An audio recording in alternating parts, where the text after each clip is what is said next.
Goes for multiple years. Show you how to take the tail light off. First thing you want to do is open the hatch and pull this plastic cover off.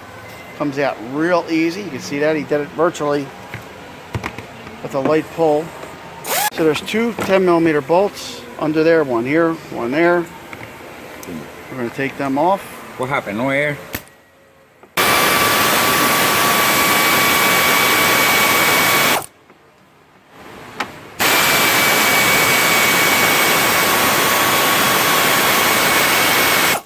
Millimeter seems to be a standard bolt. All right, so there's two push pins that go into the quarter, so you got to pull this out this way. So we're going to try to pull it that way. See, I pulled it back and I popped it out of those two grommets, two push pins. So that's the trick.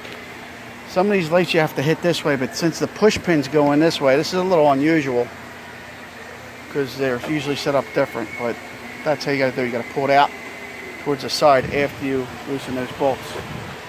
Now if you need to change a light, you basically twist it out. And here's the bulb. You pull it out of the socket like a Christmas tree.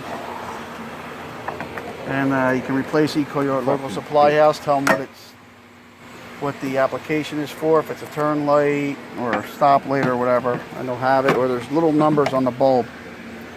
If you want to replace the whole assembly, you could either disconnect the bulbs or you can disconnect it from the harness here.